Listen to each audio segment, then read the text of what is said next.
সোনার মানিক যুবকেরা, আব্বার মায়েরা, আল্লাহ পাক তার প্রিয় হাবিবকে নবীদের ইমাম বানিয়েছেন। মেরাজের রাতে আমার নবী ঘুমাচ্ছেন, আল্লাহ তার প্রিয় হাবিবকে সান্ত্বনা দেওয়ার জন্য আল্লাহ পাক জিবরাইলকে পাঠালেন, আমার প্রিয় হাবিবকে আমার দরবারে নিয়ে আসেন। আল্লাহ জান্নাতি একটা বাহন পাঠিয়েছিলেন, ওই বাহনটার নাম হলো বোরাক।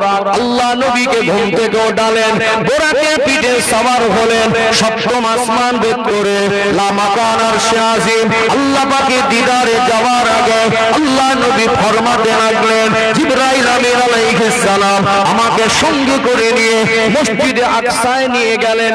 যে মসজিদে আকসা প্যালেস্তাইনে, ফিলিস্তিনের ওই মসজিদে আকসার ইতিহাস অনেক লম্বা, একটু সংক্ষেপে আপনাদের ধারণা ক্লিয়ার করে দেই।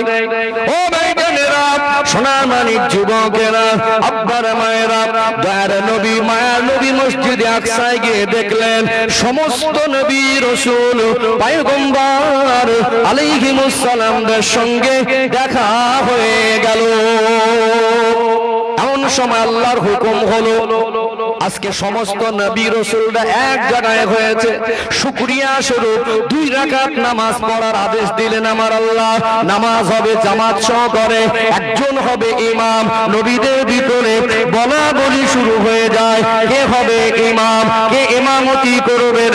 নবীদের জামাতে যিনি ইমামতি করবেন তার সম্মানটা বেড়ে যাবে। কারো কারো মনে ধারণা হচ্ছে সকলের আদি পিতা আবুল বাশার আব্বাজান আদম আলাইহিস সালাম হবে ইমাম। আবার কেউ বলছেন মূসা আলাইহিস সালাম আল্লাহ পাকের সঙ্গে ডাইরেক্ট কথা বলেছেন, আজকে হয়তো ইমামতির সুযোগটা আল্লাহ নবী মূসা আলাইহিস সালামকে দেবেন। আবার কেউ কেউ বলছেন আল্লাহ তার একজন নবীকে বেশি ভালোবাসতেন, খলিল বলেছিলেন ইব্রাহিম ও খলিলুল্লাহ, আজকে হয়তো ইব্রাহিম আলাইহিস সালাম ইমাম হবেন। কেউ বলছেন ঈসা আলাইহিস সালাম হবেন, কেননা তিনি বিনা বাপে আল্লাহর কুদরতি ক্ষমতায় দুনিয়া এসেছেন। সিগন্যালটা গ্রিন সিগন্যাল। আল্লাহ জানিয়ে দিলেন জিবরাইল, ও আমার মালায়েকা ফেরেশতা, ও জিবরাইল আমিন আলাইহিস সালাম আমার হাবিবকে ইমামতির জায়গায় যেতে বলুন। আল্লাহ ফেরেশতা জিবরাইল আমিন বললেন, ইয়া রাসূলুল্লাহ, ইয়া হাবিবাল্লাহ, আজকে জামাতের ইমাম অন্য কেউ নয়, নবীদের জামাতের ইমামের জন্য আল্লাহ আপনাকে আদেশ করেছেন, আজকে আপনি নবীদের জামাতের ইমাম হয়ে ইমামতি করে নামাজ পড়াবেন। আল্লাহ পাক আপনাকে ইমাম নির্বাচন করেছেন। আমার নবী হলেন ইমামুল আম্বিয়া, নবীদের ইমাম। আর শাজিমের গায়ে আল্লাহর নাম, ওই নামের পাশে আমার নবীর মধুমাখা নামটা আল্লাহ লিখেছেন। জোরে বলুন। ফেরেশতাদের চোখের মনিতে আল্লাহ পাকের নাম, ওই নামের পাশে আল্লাহ তার প্রিয় হাবিবের নাম লিখেছেন। জোরে বলুন। জান্নাতের দরওয়াজার গায়ে আল্লাহর নাম, ওই নামের পাশে আল্লাহ তার প্রিয় হাবিবের নাম লিখেছেন। কালেমা শরীফে আল্লাহর নাম, ওই নামে পাশাপাশি আমার নবীর নাম আছে না নেই? আছে না? আযানের ভিতরে আল্লাহর নাম, ওই নামের পাশে তার প্রিয় হাবিবের মধুমাখা নামটা আল্লাহ পছন্দ করেছেন। জোরে বলুন। আছে না বাবজিরা ভাইরা? নবীর সম্মান হলো আলা মাকাম। নবীর সম্মান আল্লাহ বাড়িয়েছেন, অরফানা লাকা যিকরাক। আমার নবীর সম্মানের কথা বলে সারা রাত ধরে শেষ করা যাবে না। তবে সম্মানের কথা আপনারা যথেষ্ট শুনেছেন। আমি যে কটা পয়েন্ট বলেছি আমার নবীর জন্য এগুলো খাস। দ্বিতীয় পয়েন্টে আসবো। সময় পরিস্থিতির দিকে তাকে বেশি রাত করাও যাবে না, আপনারা অনেকক্ষণ ধরে কষ্ট করে বসে আছেন। দ্বিতীয় পয়েন্টে আসবো। আজকে দিনে যেটা আসা জরুরি, যেটা বলা অত্যন্ত জরুরি, আমাদের সমাজে আমাদের ছেলেগুলো ঘোলা পানি ঢক ঢক করে গিয়ে নবীর প্রতি সম্মান, আদব, ইহতেরাম, ইজ্জত করবে, সেই জিনিসটা নষ্ট হয়ে যাচ্ছে। আস্তে আস্তে সাধারণ মানুষের সঙ্গে নবীকে তুলনা করে দিচ্ছে না, দেয় না। একজন মাথায় টুপি দেওয়া মানুষ, একজন জুব্বা পরা মানুষ, মাদ্রাসার দরজা দেখুক আর না দেখুক, যখন তাকে শায়েখ বলা হচ্ছে, লোকটা গায়ের জোরে ফতোয়া দিয়ে দিল নবী মরে গেছে, নবী মরা। পরের দিনে গলা পানিটা খেয়ে আমাদের ছেলেগুলো বলছে এই নবী কবরে মরে আছে। বলছে না? বলে না?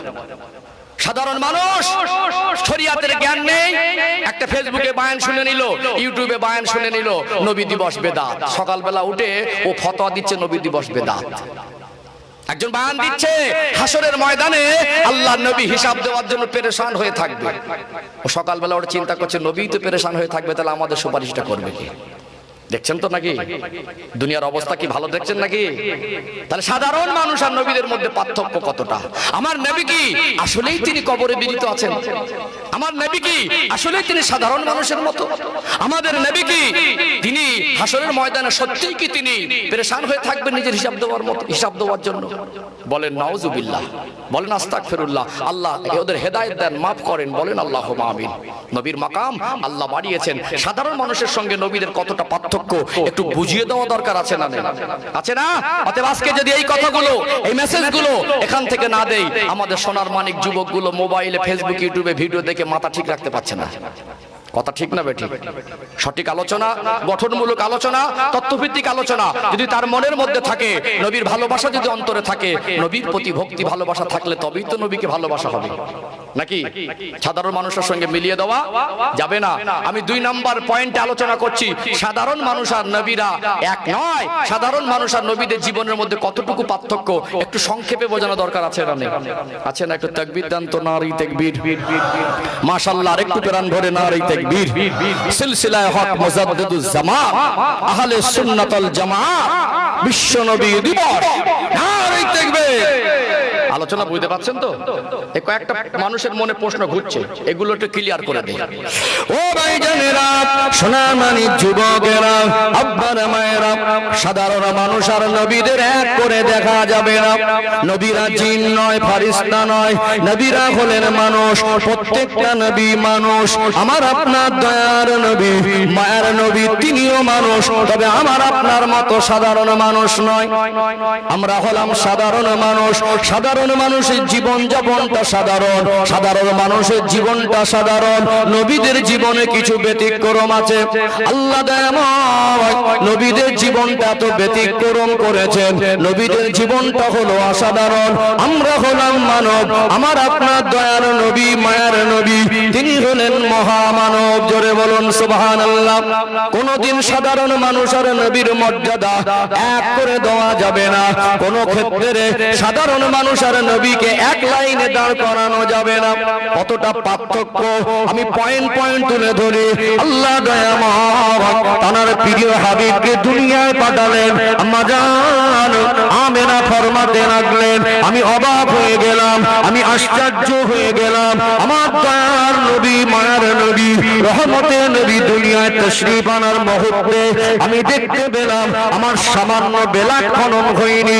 বাচ্চা ভূমিষ্ঠ সময়, বাচ্চা ভূমিষ্ঠ পরে গায়ে কিছু নোংরা লেগে থাকে, ওই বাচ্চাকে পরিষ্কার করতে হয়। দয়ার মায়ার নবী, রহমতের নবীকে আল্লাহ দুনিয়ায় পাঠিয়েছেন এত সাফ সুতরা অবস্থায়। আমি আমেনার মনে হলো আমার আল্লাহ তিনি যেন তার প্রিয় হাবিবকে জান্নাতি পানি দিয়ে গোসল করিয়ে পাঠিয়েছে। বাচ্চা ভূমিষ্ঠের সময় মায়েদের একটু বেলাট খনন হয়। মা আমিনা বলছেন আমার সামান্য বেলাটের কোনো চিহ্ন দেখতে পাইনি। জোরে বলুন, এক না আলাদা? এক না আলাদা? মামেরা বলছেন মানুষ এত সুন্দর হয় আমি জানি না, আমার জীবনে এত সুন্দর চেহারার মানুষ দেখিনি। দয়ার মায়ার নবী, রহমতের নবীকে আল্লাহ দয়াময় মামেনার কুড়ে ঘরে পাঠালেন। আম্মা জান আমেনা বলতে লাগলেন চাঁদ মুখখানা এত নূরের মতো চমকাচ্ছে, পূর্ণিমার রাতে আসমানের দিকে তাকালে চাঁদটা যেমন চমকায়, আল্লাহ তার প্রিয় হাবিবের চেহারা মোবারকটাকে এত বেশি নূরানিয়াত করেছেন। আমার নবীর চেহারা মোবারকটা পূর্ণিমার রাতে চাঁদের থেকে আরো বেশি চমকাতো। জোরে বলুন সুবহানাল্লাহ। ও ভাইজানেরা, সোনা মানিক যুবকেরা, আব্বার মায়েরা, মামেনা বলতে লাগলেন বাচ্চা ভূমিষ্ঠ পরে ওই বাচ্চাদেরকে নাড়ি কাটতে হয়, কিন্তু আল্লাহ তার প্রিয় হাবিবকে দুনিয়ায় পাঠালেন নাড়ি কাটা অবস্থায়। আজকে চিকিৎসা বিজ্ঞান বলছে, আজকে গবেষণা বলছে বাচ্চা যতদিন মায়ের গর্ভে থাকে, একটা মা যতদিন বাচ্চা গর্ভে ধারণ করে ওই বাচ্চার সঙ্গে মায়ের নারীর একটা কানেকশন থাকে। ওই নারীর কানেকশনটা তো গুরুত্বপূর্ণ, ভাইটাল ব্যাপার। কোন কারণবশত যদি নারীটা ডিসকানেক্ট হয়ে যায় কয়েক ঘন্টার মধ্যে বাচ্চা মারা যাবে। আল্লাহ তার প্রিয় হাবিবকে মায়ের গর্ভে বেঁধে রেখেছিলেন, নারী কাটা অবস্থায় দুনিয়ায় পাঠালেন আমার আল্লাহ নারী কাটা অবস্থায়। জোরে বলুন সুবহানাল্লাহ। আমাদের শরীয়তের নির্দেশ অনুযায়ী, শরীয়তের হুকুম অনুযায়ী আমাদের গার্জেন, আমাদের পিতা মাতারা আমাদের খাতনা করিয়েছেন, মুসলমানি করিয়েছেন। আল্লাহ দয়াময় তার প্রিয় হাবিব দয়ার নবী মায়ার নবীকে খাতনা করা অবস্থায় দুনিয়ায় পাঠালেন। পার্থক্য বুঝতে পারছেন? একটু ধাপে ধাপে আরো আগে বাড়ি ক্লিয়ার হবে। আল্লাহ পাক তার প্রিয় হাবিবের ভিতরে এত বরকত দিয়েছিলেন, ছোঁয়াতে বরকত। আল্লাহর হাবিবের মর্যাদা দেখুন। মা হালিমাতুস সাদিয়া বলছেন, আমি যে গাদাটা নিয়ে আল্লাহর হাবিবকে নিতে এসেছিলাম বনু সাদ গোত্র তায়েব থেকে মক্কা শহরে, ওটা ছিল দুর্বল, ওটা ছিল অসুস্থ কমজোর। আমি একসঙ্গে বেরিয়েছি বনু সাদ গোত্রের মহিলাদের সঙ্গে, অনেকটা পিছনে পড়ে গেছে। কি হয় জানেন, একেবারে শেষের দিকে হাটে গেলে মনে হয় ভালো সবজি পাবো, মনে হয় না? চটগোচায় সবজিওয়ালারা ভালো সবজি পাবো, এরকম মনে হয় না? আমি অনেকটা শেষে এসেছি। মা হালিমা বলছেন, মক্কা ধনী ধনী লোকের বাচ্চাদের দামি টাকার উপঢৌকন উপহার পাওয়ার বিনিময়ে তারা বাচ্চাকে লালন পালন করতেন। সব ধনী লোকের বাচ্চাদের নিয়ে চলে যাচ্ছেন, আমি সবার পিছনে পড়ে গেলাম, মনটা খারাপ হয়ে গেল। এতিম বলে কেউ দেখেও না, কেউ নেয়ও না। মা হালিমা স্বামীর সঙ্গে আলোচনা করলেন, ফিরে যাব না এতিম বাচ্চা হলে নিয়ে যাব। আল্লাহর প্রিয় হাবিবকে নিতে মা আমেনাকে বলছেন, বাবু যান একটু বাচ্চার চেহারাটা আমাকে দেখান। আল্লাহর নবীর নুরানি চেহারা দেখে মা হালিমা বললেন, আমি এমনি বাচ্চাকে নিয়ে যাব। জোরে বলুন। ও ভাইজানেরা, সোনামণি যুবকেরা, আব্বার মায়েরা, আল্লাহ তার প্রিয় হাবিবের ছোঁয়াতে এত বরকত রেখেছিলেন। মা হালিমা ফরমাতে লাগলেন, সবার পিছনে পড়ে গেলাম। আমি যখন মক্কা শহরে ঢুকছি, আমার সাথী সঙ্গীরা বাচ্চা নিয়ে ফিরে যাচ্ছে, আমি বাচ্চাকে নিয়ে বেরিয়েছি। আমি আশ্চর্য হয়ে গেলাম, আমার দুর্বল গাদাটা আল্লাহ তো সতেজ করে দিলেন। অল্প সময় ব্যবধানে আমি আমার সাথী সঙ্গীদেরকে পিছনে ফেলে আগে চলে যেতে লাগলাম। আল্লাহর প্রিয় হাবিব পিছনে পড়ে যাবেন, দুনিয়া সাধারণ বাচ্চাগুলো আগে যাবে, এটা আমার আল্লাহ সহ্য করেননি। ওই গাদাটাকে আমার আল্লাহ সতেজ করেছিলেন, অন্য কোনো কারণ নয়। এটা হলো আমার আপনার দয়ার মায়ার নবীর ছোঁয়ার বরকত। বরকত আছে না? মা হালিমা বলছেন, আমার স্তনে দুধ কম ছিল, আমি চিন্তিত ছিলাম, আমার একটা বাচ্চা আছে, ওই বাচ্চাটার এই বাচ্চাটা দুধ পান করাবো, কি করে পেট পুরবে? কিন্তু আল্লাহর প্রিয় হাবিব যেদিন থেকে দুধ পান করে শুরু করেছেন, মা হালিমা বলছেন, আমার মনে হতো আরো দুটো বাচ্চা মানুষ হবে। জোরে বলুন। আর খেয়া রাস্তা ঘাসের উপর থেকে চলাফেরা করলে একটা রাস্তার নিশানা পড়ে না, পায়ের লগড়াতে দাপটে ঘাসগুলো মরে যায়। আল্লাহর নবী আস্তে আস্তে বড় হচ্ছেন, দয়ার নবী মায়ার নবী বড় হচ্ছেন। বকরি লালন পালন মা হালিমার উপার্জনের মাধ্যম ছিল। দুধবন সায়মার সঙ্গে যেতেন, নবী আমার ঘোরাঘুরি করতেন, পায়ের কচি পায়ের ছোঁয়াতে আল্লাহ কচি ঘাস উৎপাদন করে দিতেন। জোরে বলুন। বনু সাদ গোত্রের মহিলারা বলতো, এই তোরা বকরি কোথায় নিয়ে যাস? মা হালিমার বকরিগুলো দেখতো, মা হালিমার বকরিগুলো কোথায় খাওয়ায় তোরা দেখিস না? দেখ ওরা ঘাস খুঁজে পাস না, আর ঘাসগুলো খেয়ে চেহারা দেখ, এত বেশি পরিমাণে দুধ হতো। আল্লাহ নবীর ছোঁয়ার বরকতে, আল্লাহ নবীর আগমনের বরকতে মা হালিমা বলছেন, অভাবের সংসারে আমি আল্লাহ নবীকে আনার পর থেকে আমি আমার জিন্দেগিতে জীবনে কোনোদিন আমি অভাব অনুভব করিনি। জোরে বলুন। আল্লাহর হাবিব যেখানে যেখানে ঘুরতেন, আল্লাহর হাবিবের পায়ের ছোঁয়ার বরকতে আল্লাহ কচি ঘাস উৎপাদন করে দিতেন। জোরে বলুন। পার্থক্য আছে না? নেই? পার্থক্য আছে না? আরো আগে বাড়বো ইনশাআল্লাহ। চলুন একটু মন দিয়ে শুনুন, শিক্ষা আছে। আমি যদি একটা ছোট্ট ঘটনা বলি, 1 বছর পার হবে না, 2 ঘন্টা পার হয়ে যাবে। এর থেকে উত্তম হবে এমন কিছু তথ্য, এমন কিছু শিক্ষা জীবনে নেওয়া, যেটা আমাদের ঈমান মজবুত হয়। দরকার আছে না? নেই? দরকার আছে না? ও ভাইজানেরা, সোনামণি যুবকেরা, আব্বারা মায়েরা, নবী আমার দুনিয়ায় তাশরীফ আনলেন এতিম অবস্থায়, মায়ের গর্ভে থাকা অবস্থায়। 6 মাস হলো নবীর আব্বা জানকে আল্লাহ পাক ডেকে নিলেন। মাত্র 6 বছর বয়স, আল্লাহ নবীর মাকে আল্লাহ ডেকে নিলেন। 8 বছর বয়সে দাদু খারাপ হয়ে গেলেন, চাচা আবু তালেবের তত্ত্বাবধানে বড় হতে লাগলেন। ও ভাইরা বাপেরা, আল্লাহ পাক তার প্রিয় হাবিবকে দুনিয়ার কোন কলেজে, দুনিয়ার কোন স্কুলে, দুনিয়ার কোন বিদ্যালয়ে, দুনিয়ার কোন শিক্ষা গুরুর কাছে, দুনিয়ার কোন মাস্টারের কাছে পড়ায় নাই। কেন? আল্লাহ তার প্রিয় হাবিবকে দুনিয়ার কোন বিদ্যালয়ে, দুনিয়ার কোন কলেজে পড়ান নাই। আল্লাহ তার প্রিয় হাবিবকে তিনি নিজে শিক্ষক হয়ে পৃথিবীর সেরা জ্ঞানী করে আল্লাহ তার প্রিয় হাবিবকে বিশ্ববাসীর জন্য শিক্ষক করেছে। আজকের দিনের মতো এত উন্নত শিক্ষা ব্যবস্থা না থাকলেও যুগে যুগে শিক্ষার একটা পদ্ধতি ছিল, ছিল কি ছিল না? কিন্তু আমার নবী এতিম অবস্থায় বড় হচ্ছেন, কোন স্কুল কলেজে ইউনিভার্সিটিতে পড়েন, তার কোনো দুনিয়া শিক্ষা গুরু নেই। কারণ একটা ব্যাখ্যা দেই, এখানে অনেক ইমান মজবুত হওয়ার ব্যাপার আছে, এখান থেকে অনেক শিক্ষা আছে। এই পয়েন্টে আলাদা দরজার মানুষ যারা খুব হাই এডুকেটেড, যারা বড় বড় ডক্টর ইঞ্জিনিয়ার, সকলের জন্য এটা হেদায়েতের মাধ্যম হয়ে যাবে। এত মারাত্মক একটা পয়েন্ট। আচ্ছা বলুন, আমরা ছোটবেলায় লেখাপড়া শিখেছি, মাস্টাররা আমাদের ধমক দিয়েছে না দেয়নি? দিয়েছে না? চোখ দেখে যাই, পড়া হয়নি কেন? চোখ দেখেছে না দেখায়নি? মাঝে মাঝে পড়া হয়নি, পাশের ছেলেটাকে বলে তোর কানটা ধরে মলে দে। এই পড়া মুখস্থ করিসনি কেন? কান ধরে উঠবোস কর। বলেছে না বলিনি? কখনো চড় মেরেছে, কখনো চোখ দেখিয়েছে, কখনো ধমক দেখিয়েছে, কখনো বলেছে কান ধরে উঠবোস কর। করেছে না করিনি? আল্লাহর প্রিয় হাবিবকে দুনিয়ার মানুষ ধমক দেবে, আল্লাহর প্রিয় হাবিবকে দুনিয়ার মানুষ চোখ দেখাবে, আল্লাহ তার প্রিয় হাবিবকে দুনিয়ার মানুষের কাছে পড়তে দিয়ে তাকে ছোট বড় বলবে, তাকে চড়চাপট মারবে, এটা আল্লাহ পছন্দ করেননি। আমার নবী তো পৃথিবীর শিক্ষক, নবীর শিক্ষক দুনিয়ায় হলে আল্লাহ হাবিব দুনিয়ার মানুষের কাছে ধমক খাবে, এটা আল্লাহ চাননি।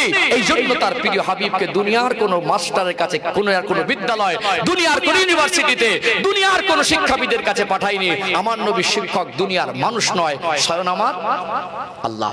আলোচনা বুঝতে পারছেন? এর ভিতর আরেকটু গভীরতা আছে, আপনারা বুঝবেন। দেখবেন শিক্ষাগুরুর একটা সম্মান আছে, আছে না নেই? আছে না? শিক্ষাগুরুর সম্মান আছে। একটা প্রাইমারি স্কুলে পড়েছিল ছেলেটা, ওই বর্ণ পরিচয়, অ আ ক খ যে বর্ণ পরিচয় বইটা, বর্ণ পরিচয় পড়েছিল। আজকে ছেলেটা এত উচ্চ শিক্ষায় শিক্ষিত হয়েছে, সুপ্রিম কোর্টের বিচারপতি, জজ। প্রাইমারি স্কুলের শিক্ষার জীবনে শিক্ষকের যে চাকরির মান, ওর থেকে সুপ্রিম কোর্টের জজের যে চাকরির মানটা বেশি কম আছে না নেই? ওই সুপ্রিম কোর্টের জজও যদি তার ছোটবেলার শিক্ষকের সামনে পড়ে যায়, মানবতায় বলে স্যার ভালো আছেন, বলে না? ওটা সম্মান করতে হয়। শিক্ষাগুরুর সম্মান হলো পিতার সমতুল্য। আমরা পিতার নজরে দেখি, দেখি কি দেখি না? অতএব আল্লাহর হাবিব পৃথিবীর মানুষের কাছে যদি লেখাপড়া করতেন, আল্লাহর হাবিবকে দুনিয়ার মানুষকে শিক্ষক হিসেবে মানতে হতো। আল্লাহ এটা চাননি। আমার হাবিবের শিক্ষক স্বয়ং আমার আল্লাহ। জোরে বলুন। ও ভাইজানেরা, সোনামারি যুবকেরা, আব্বারা মায়েরা, ফালতু কথা বলা মানুষ আমি নয়, ধোঁকা দিতে আসিনি। এখানে বসে যতটা সময় ব্যয় করছি, এর হিসাব আল্লাহর দরবারে আমায় বুঝিয়ে দিতে হবে। ও ভাইয়েরা, বাপেরা, ওয়াজের অনেক কোয়ালিটি আছে, একটু যদি বোঝার চেষ্টা করেন, ঈমানও মজবুত হবে, আমার নবীর ভালোবাসা অর্জন হবে, আমার নবীর মহব্বত অর্জন হবে। আল্লাহ তার প্রিয় হাবিবকে গরিবের জন্য শুধু নবী করেননি, ধনীর জন্য শুধু নবী করেননি, মূর্খদের জন্য শুধু নবী করেননি।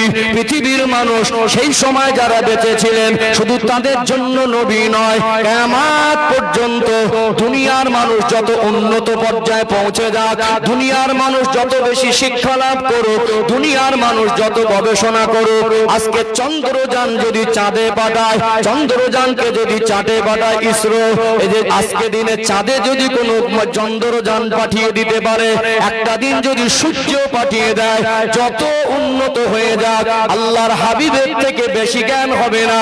সব স্তরের মানুষ, সর্বস্তরের মানুষের জন্য আল্লাহ তাআলার প্রিয় হাবিবকে নবী করে পাঠিয়েছেন। ও ভাইজানেরা, আল্লাহ তার প্রিয় হাবিবের ভিতরে এমন জ্ঞান দিয়েছিলেন। আমার নবী হলেন পৃথিবীর সেরা শিক্ষক, আমার নবী হলেন পৃথিবীর সেরা ইঞ্জিনিয়ার, আমার নবী হলেন পৃথিবীর সেরা ডাক্তার, আমার নবী হলেন পৃথিবীর সেরা রাষ্ট্রনায়ক, আমার নবী হলেন পৃথিবীর সেরা চিকিৎসক, আমার নবী হলেন পৃথিবীর সেরা মহামানব, আমার নবী হলেন পৃথিবীর সেরা মানব দরদী, আমার নবী হলেন মানবতার দূত, আমার নবী হলেন বিশ্ববাসীর জন্য রহমত। যখন চিকিৎসা বিজ্ঞানের জন্ম হয়নি, যখন মানুষ চাঁদে মানুষ পাঠাচ্ছে, চাঁদে চন্দ্রযান পাঠাচ্ছে, এদের পরিকল্পনা ছিল না। যখন 4G 5G ছিল না, কম্পিউটার ছিল না, ইন্টারনেট ছিল না, মোবাইল ছিল না, আল্লাহ তার প্রিয় হাবিবকে পাঠালেন। আজ থেকে 1400 বছর প্লাস হয়ে গেল। নবী আমার এমন জ্ঞানে গুণান্বিত হয়েছিলেন, এমন জ্ঞানে জ্ঞানান্বিত ছিলেন, এমন জ্ঞানে গুণান্বিত ছিলেন। আল্লাহ তার প্রিয় হাবিবের ভিতরে এমন জ্ঞান দিয়েছিলেন, এমন আল্লাহ পাক ইলম দিয়েছিলেন। আজ থেকে 1400 বছর আগে আমার নবী চিকিৎসার তথ্য দিয়ে গেছেন। জোরে বলুন। নবীর ভিতরে যদি চিকিৎসার জ্ঞান না থাকতো, আজকে যারা উচ্চ পদস্থ ডাক্তার, আজকে যারা বড় হাই লেভেলের ডাক্তার, এরা আমার নবীকে মানতে কষ্ট হতো। বলতো নবী কিছু জানতো না, উনি তো উম্মি নবী ছিলেন, স্কুল কলেজে পড়িনি। কিন্তু আল্লাহ তার প্রিয় হাবিব কেমন জ্ঞান দিলেন, এমন শিক্ষক বানালেন। আল্লাহ নবী আজ থেকে 1400 বছর আগে যখন চিকিৎসা বিজ্ঞানের জন্ম হয়নি, একটা পাত্রে কুকুর যদি মুখ দেয়, কবাত ধৌত করার পরে ওই পাত্রটা জীবাণুমুক্ত হবে, এ তথ্য দিয়ে গেছেন আমাদের প্রিয় নবী মুহাম্মদুর রাসূলুল্লাহ সাল্লাল্লাহু আলাইহি সাল্লাম। জোরে বলুন সুবহানাল্লাহ। আজ থেকে 1400 বছর আগে চিকিৎসা বিজ্ঞানের জন্মের আগে আল্লাহর নবী বলেছেন, যদি কোনো পাত্রে কুকুর মুখ দেয়, মাটি দিয়ে যদি সম্ভব হয় 7 বার ধৌত করবে। আজকে এই কথাটা কেন বলেছেন? আজকে চিকিৎসা বিজ্ঞান এটাকে নিয়ে গবেষণা করে বারবার পরীক্ষা নিরীক্ষা চালিয়েছেন। একবার দুইবার নয়, বহুবার চালিয়েছেন। কুকুরকে একটা পাত্রে কিছু খাদ্য খাইয়ে ওই পাত্রটা 6 বার ধৌত করার পরে ল্যাবরেটরিতে পরীক্ষা করে দেখছে তখনও জীবাণুমুক্ত হয়নি। আল্লাহর নবী 7 বার ধৌত করতে বলেছেন। প্রত্যেকটা বারে 7 বার ধৌত করার পরে ওই পাত্রটা জীবাণুমুক্ত হয়েছে। জোরে বলুন। আল্লাহর নবী সাল্লাল্লাহু আলাইহি সাল্লাম আজ থেকে 1400 বছর আগে বলে গেছেন, তোমরা যখন খাদ্য খাবে, খাদ্য খাওয়ার শেষে হাতের আঙুলগুলো চেটে চেটে পরিষ্কার করবে, খাদ্যের পাত্র চেটে খাবে। এক সময় পশ্চিমারা বেশ কিছুদিন আগে, 100-200 বছর আগে মানুষ যখন আপডেট হতে শুরু করেছে, এখন কিছু ভদ্রলোক বলে, ভদ্রলোক আবার থালা চেটে খায়। খাবার পরে কেন আঙুল চাটবো? খাবার পরে কেন থালা চাটবো? আল্লাহর নবী সাল্লাল্লাহু আলাইহি সাল্লাম ফালতু কথা বলেননি। তিনি পৃথিবীর শিক্ষক, পৃথিবীর সেরা ডাক্তার, পৃথিবীর সেরা বৈজ্ঞানিক, পৃথিবীর সেরা তত্ত্ববিদ, পৃথিবীর সেরা ইঞ্জিনিয়ার। আল্লাহর নবী সাল্লাল্লাহু আলাইহি সাল্লাম কেন আঙুল চাটতে বলেছেন? আজকে চিকিৎসা বিজ্ঞান এটাকে নিয়ে পরীক্ষা চালাচ্ছে। কোন মানুষ যদি খাদ্য খাবার পরে আঙুলগুলো চেটে চেটে পরিষ্কার করতে থাকে, ওই পাত্রটা চেটে চেটে পরিষ্কার করতে থাকে, যত সময় পার হবে, যতবার গালের মধ্যে আঙুলটা নিয়ে ঘোরাবে, আল্লাহ অটোমেটিক্যালি গালের মধ্যে একটা লালার উৎপাদন করে। ওই লালাটা নিয়ে পরীক্ষা করে দেখছে, ওই লালার ভিতরে আল্লাহ পাক এমন উপাদান রেখেছেন, মানুষ যে খাদ্য খায় ওই খাদ্যটা হজম করার জন্য ওর ভিতরে মেডিসিন উৎপাদন হয়। ওটার ভিতরে উন্নত মানের মেডিসিন, যে মেডিসিনের উপাদান পাওয়া যায় যেটা হজম শক্তি বৃদ্ধি করে দেয়। জোরে বলুন। আজকে চিকিৎসা বিজ্ঞান অবাক হয়ে যাচ্ছেন, যিনি দুনিয়ার কোন স্কুলে, কোন কলেজে, কোন ইউনিভার্সিটিতে, দুনিয়ার কোন শিক্ষকের কাছে পড়েননি, অতএব তিনি যে কথাগুলো বলেছেন, তিনি যে তথ্যগুলো বলেছেন, এতটা নিখুঁত, এতটা সলিড, তার 63 বছরের জীবনে তার একটা কথাকে আজ দুনিয়ার কোন স্তরের মানুষ মিথ্যা প্রমাণ করতে পারেনি, কিয়ামত পর্যন্ত পারবে না। নবী শুধু সাধারণ মানুষের নবী নয়, নবী ডক্টরের নবী। নবী পাকের কথাগুলো আজকে ডক্টর গবেষণা করে আমার নবীকে নবী বলে মানতে বাধ্য হচ্ছে। জোরে বলুন। জোরে বলবেন না? শিক্ষা আছে না? আল্লাহ তার প্রিয় হাবিবকে কেন দুনিয়া শিক্ষকের কাছে পাঠায়নি? মানুষ মরে গেলে এখন আমরা কি করি? উন্নত মানের সাবান দিয়ে গোসল দেই। কি দিয়ে? উন্নত মানের সাবান দিয়ে গোসল দেই। কিন্তু শরীয়ত বলছে একটা মানুষ ইন্তেকালের পরে গোসল দেওয়ার সময় ওই পানিটা উষ্ণ গরম করবেন। উষ্ণ গরম করার সময় বরই পাতা, অর্থাৎ আমরা কুল গাছ বলি, কুল গাছের পাতা দিয়ে ওটাকে পানি উষ্ণ গরম করতে হয়। বলছে এত পরিমাণে কুল গাছের পাতার ভিতরে অ্যান্টিসেপ্টিক আছে, একটা মানুষকে যদি ওই পানি দিয়ে গোসল করানো হয়, ওর শরীরটা বেশি পরিমাণে পরিষ্কার হয়, শরীরটা অনেকটা জীবাণুমুক্ত হয়ে যায়। জোরে বলুন। কথা কি বুঝতে পারছেন? আল্লাহর নবী পৃথিবীর সেরা চিকিৎসক ছিলেন। শুধু 3-4টে বলছি, নবী পাকের কোন খাদ্য খেলে শরীর সুস্থ থাকবে, কোন খাদ্যে পুটিং আছে, কোন খাদ্য আল্লাহর নবী কতটা পরিমাণ খেতে বলেছেন, এই ফর্মুলা আল্লাহর নবী 1400 বছর আগে দিয়েছে না দেয়নি? দিয়েছে না দেয়নি? অতএব আমার নবী পৃথিবীর সেরা ডাক্তারও ছিলেন। জোরে বলুন সুবহানাল্লাহ। সম্মানিত উপস্থিতি, আপনারা জ্ঞানী শিক্ষিত মানুষ, আমার নবী, প্রিয় নবী, দয়ার মায়ার নবীকে আল্লাহ তো জ্ঞান দিয়েছিলেন। আল্লাহর নবী সাল্লাল্লাহু আলাইহি সাল্লাম পৃথিবীর মানুষের শিক্ষক হয়ে, রহমত স্বরূপ হয়ে পৃথিবীর সর্বস্তরের মানুষকে সর্ববিষয়ে তথ্য দিয়েছেন। রাষ্ট্র কিভাবে পরিচালনা করতে হয়, স্ত্রী স্বামীর সঙ্গে কি আচরণ করবে, একটা আব্বা সন্তানকে কিভাবে মানুষ করবে, একটা বিবি নিয়ে সকালে ঝগড়া, বিকালে মারামারি, পরের দিন বাপের বাড়ি, এক সপ্তাহ পরে তালাক। আল্লাহর নবী আল্লাহর হুকুমে, আল্লাহর নির্দেশে একাধিক বিবাহ করে, বিল্ডিং ছিল না, বালাখানা ছিল না, হীরা মুক্তা মতি জহরত ছিল না, কোটি কোটি টাকা সম্পদ ছিল না, কিভাবে স্বামী স্ত্রীর শান্তির জীবন অতিবাহিত করতে হয়, স্বামী তার স্ত্রীকে কতটা পরিমাণ ভালোবাসা দেবে, স্ত্রী স্বামীকে কেমন সম্মান আর ভালোবাসা করবে, এই শিক্ষা দিয়ে গেছেন বিশ্ব নবী সাল্লাল্লাহু আলাইহি সাল্লাম। জোরে বলুন, কথা কি বুঝতে পারছেন? অতএব আমার নবী হলেন পৃথিবীর মানুষের শিক্ষক, সর্বস্তরের মানুষের শিক্ষক। সর্বস্তরের মানুষ আজকে আমার নবীর কথা নিয়ে গবেষণা করছে না করে না? ভুল প্রমাণ করতে পারিনি, কিয়ামত পর্যন্ত পারবেও না। ও ভাই যাবেরা, সোনা মানিক যুবকেরা, আব্বারা মায়েরা, আল্লাহ পাক তার প্রিয় হাবিবকে, দয়ার নবীকে, মায়ার নবীকে স্কুল কলেজে পড়ান নাই, শিক্ষকের কাছে পড়ান নাই, আর অনেক কারণ আছে। আর একটা কারণ তুলে ধরি, আল্লাহর প্রিয় নবী, দয়ার নবী, মায়ার নবী, আমাদের নবীকে আল্লাহ 40 বছর বয়সে নবুয়ত দিলেন। আল্লাহ পাকের কোরআনুল কারীমের আয়াত নাজিল করে দিতেন। নবী আমার কোরআনুল কারীমের আয়াতগুলো মক্কার মানুষকে পড়ে পড়ে শোনাতেন, মক্কার মানুষকে শুনিয়ে শুনিয়ে দাওয়াত দিতেন। আল্লাহর কোরআনুল কারীমের ভাষা এত উন্নত মানের, এত সাজানো গোছানো। আল্লাহর কোরআনুল কারীমের প্রত্যেকটা সেন্টেন্স, প্রত্যেকটা বাক্য, প্রত্যেকটা ওয়ার্ড, প্রত্যেকটা শব্দ এত দামি, এত সাজানো গোছানো। আল্লাহ নবীর নূরের জবানের কোরআন তেলাওয়াত শুনতেন, আল্লাহ নবীর কোরআন পাক ব্যাখ্যা করা শুনতেন। মক্কার শিক্ষিত মানুষগুলো, বিখ্যাত কবিগুলো অবাক হয়ে যেত যে মানুষটা দুনিয়ায় কোনো স্কুল কলেজে পড়েন নাই, যে মানুষটা দুনিয়ার কোনো শিক্ষক নাই। এত উন্নত মানের ভাষা, এত স্বচ্ছ কথা, যে কথার গভীরতা এত বেশি। আমার আল্লাহর মহামূল্যবান কোরআনকে নিয়ে মক্কার বিখ্যাত কবিরা, শিক্ষিত মানুষেরা অবাক হয়ে যেত। এটা দুনিয়ার কোন কবির কাব্য নয়, এটা দুনিয়ার কোন বইয়ের পদ্য আর গদ্য নয়, এটা দুনিয়ার কোন সাধারণ মানুষের বানানো কোনো কথা নয়। অতএব আল্লাহ পাকের মহামূল্যবান বাণী কোরআন পাক, আল্লাহ প্রদত্ত, আল্লাহ থেকে প্রাপ্ত হওয়া, আমার আল্লাহ নাজিল করে দিতেন কোরআনুল কারীম। তারা গবেষণা করে, তারা কোরআনুল কারীমকে বুঝে বুঝে আল্লাহ নবীকে সহজে নবী বলে মেনে ঈমানের কলেমা পড়ে মুসলমান হয়ে গিয়েছিলেন। কোরআন কারিমে আল্লাহ পাক 30টা পারার ভিতরে 6666টা আয়াত, যদিও এটা নিয়ে মতভেদ আছে, ভিন্ন সংখ্যাও অন্যান্য কিতাবে এসেছে, তবে 6666 কম বেশি যে আয়াত আছে আল্লাহ পাকের কালাম, আজ পৃথিবীর জমিনে সর্বস্তরের যত উন্নত মানের শিক্ষিত মানুষ হোক, যত হাই এডুকেটেড পারসন হোক, আজ কোরআনুল কারীমকে নিয়ে গবেষণা করছে। এটা দুনিয়ার সাধারণ কোনো মানুষের বানানো কথা নয়, এটা আল্লাহর কালাম। জোরে বলুন। আল্লাহ চেয়েছিলেন তার হাবিবকে যদি স্কুল কলেজে না পড়ান, দুনিয়ার মানুষ তার নবীকে সহজে নবী বলে মানতে সুবিধা হবে। কথা ঠিক না বেঠিক? শিক্ষিত মানুষেরা ভেবেছেন যে এই কোরআনটা আল্লাহর নবীর বানানো নয়। যদি স্কুল কলেজে পড়তেন, মানুষ সন্দেহ করত, যদি শিক্ষিত মানুষ তো বানিয়ে বলছে। অতএব সন্দেহের জায়গাটা আল্লাহ কিছুটা কমিয়ে দিয়েছিলেন। জোরে বলুন। পার্থক্য বুঝতে পারছেন? পার্থক্য বুঝতে পারছেন? একটু দরুদ শরীফ পড়িয়ে নেবো, চা খাবার পরিবেশ তো কষ্ট করে বসে আছেন, আমি মানা করতে পারছি না। দরুদ শরীফ পড়িয়ে নেবো, তাকবীর দেবো, ইনশাআল্লাহ আরো পার্থক্য বোঝাবো। সাধারণ মানুষের সঙ্গে নবীদের পার্থক্য আরেকটু ক্লিয়ার করবো ইনশাআল্লাহ। মাশাআল্লাহ, যুবক যুবক ভাইগুলো অনেকটা এসেছে, আরো এসে যাবে ইনশাআল্লাহ, নাকি? আল্লাহ যদি চায়, অল্প যেটা খালি তো খালি খালি আছে, মজলিস ভরা জায়গার মাঝে 2-4টে খালি খালি, ওটাও যেন আল্লাহ পূরণ করে দেয়। বলেন আল্লাহুম্মা আমিন। তাকবীর দেন তো, নারী তাকবীর। ফাঁকি দেবেন না, আমাকে ফাঁকি দিচ্ছেন না, নিজের ফাঁকি নিজে দিচ্ছেন। আচ্ছা বলুন তো, আপনারা আমার এলাকার মানুষ, আমি আপনাদের এলাকার ছেলে, তাই তো? এই গ্রামে বলুন আর আমার গ্রামে বলুন। আবার এই গ্রামের কথা শুধু যদি বলি, বলো হুজুর আমাদের গ্রামে এসে আমাদের গ্রামে খারাপ বলছে। আচ্ছা আমার গ্রাম বলেন, আপনার গ্রাম বলেন, এক সপ্তাহে একবারও উজু করিনি এরকম মানুষ খুঁজে পাওয়া যাবে কি যাবে না? উজু করিনি মানে এক সপ্তাহে এক ওয়াক্ত নামাজ পড়িনি।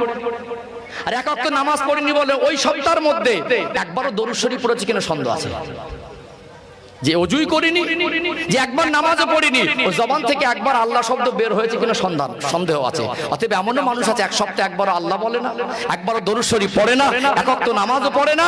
আর দরুদ শরীফ তো দূরের কথা, মানুষটা আল্লাহকে একবার মন দিয়ে আল্লাহ বলবে এইটুকু সময় সে বার করেন। আছে না নেই? আছে না নেই? বিপদে পড়লে আল্লাহ বাঁচাও, আর এক সপ্তাহের মধ্যে আল্লাহ 5-7-35 বার মসজিদ থেকে ডাক দিয়েছে, বান্দা চলে এসো, তখন গেলাম না। এমনি ডাকিনি, আজ ডাকনেওয়ালাদের সঙ্গে বসেছি।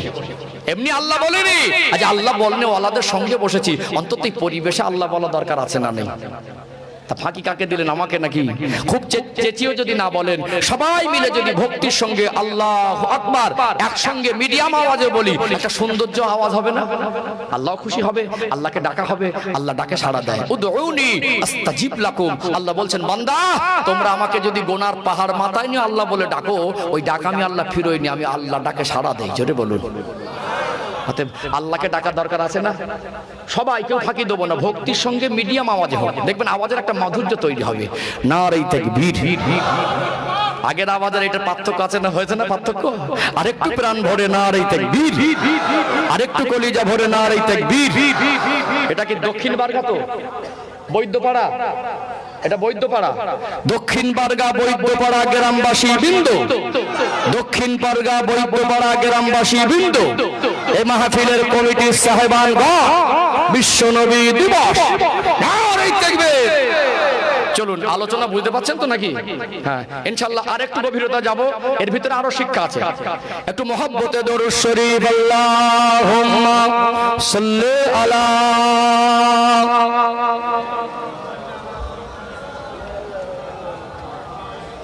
سيدنا مولانا محمد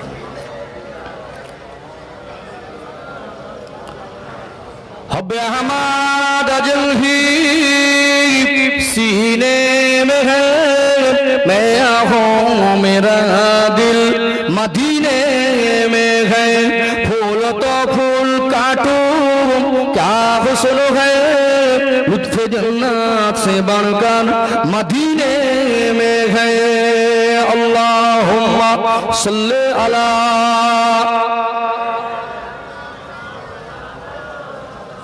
وعلی آل سیدنا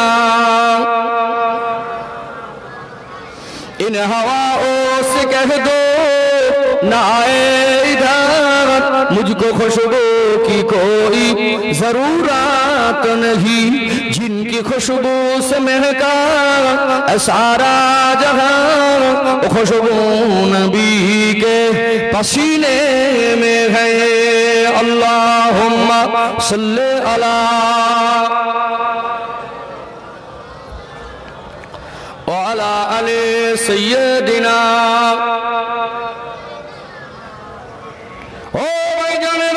সোনার মানিক যুবকেরা, আব্বারা মায়েরা, আরেকটু গভীর ভাবে উপলব্ধি করার চেষ্টা করুন। আল্লাহ দয়াময় তার প্রিয় হাবিব আমার আপনার দয়ার নবী, মায়ার নবী, রহমতের নবীর সম্মান মর্যাদাটাকে কত বেশি বাড়িয়েছেন। আমি আলোচনা করছিলাম, আমরা মানুষ, প্রত্যেকটা নবী মানুষ, আমার নবী মানুষ, তবে নবীরা জিন নয়, ফারিস্তা নয়, নবীরা হলেন মানুষ, আমরা হলাম সাধারণ মানুষ। আল্লাহ পাক নবীদের জীবনটা অসাধারণ করেছেন, জোরে বলুন সুবহানাল্লাহ। প্রত্যেকটা নবী রাসূলের ভিতরে আল্লাহ দয়াময় তিনটে বড় বৈশিষ্ট্য রেখেছিলেন। আমার নবীর ভিতরে তিনটে বড় বৈশিষ্ট্য ছিল, এটা পৃথিবীর দুনিয়ার কোন সাধারণ মানুষের ভিতরে এই বৈশিষ্ট্য নেই। তিনটে বৈশিষ্ট্য বলার সাথে সাথে আমাদের জীবন পরিবর্তনের শিক্ষা আছে। এক নম্বর বৈশিষ্ট্য হলো আল্লাহ দয়াময় যাদের নবী করেছেন, যাদেরকে রাসূল করেছেন, প্রত্যেকটা নবী রাসূল, প্রত্যেকটা পয়গম্বরের চরিত্রকে আমার আল্লাহ পবিত্র করেছেন। আমার নবী, আপনার নবী, দয়ার নবী, মায়ার নবীর চরিত্রকে আল্লাহ দয়াময় এতটা পবিত্র করেছেন। কোরআনুল কারীম খুলবেন, আল্লাহ আমার নবীর চরিত্রের সার্টিফিকেট দিলেন, ওয়া ইন্নাকা লাআলা খুলুকিন আযীম। আল্লাহ দয়াময় তিনি বললেন, আমি আমার হাবিবের চরিত্রকে মহান চরিত্র করেছি, জোরে বলুন সুবহানাল্লাহ। আল্লাহ পাক কোরআন শরীফ অপরাধে বললেন, কদ গফারাল্লাহু মা তাকদ্দামা বিকা ওয়া মা তাআখার।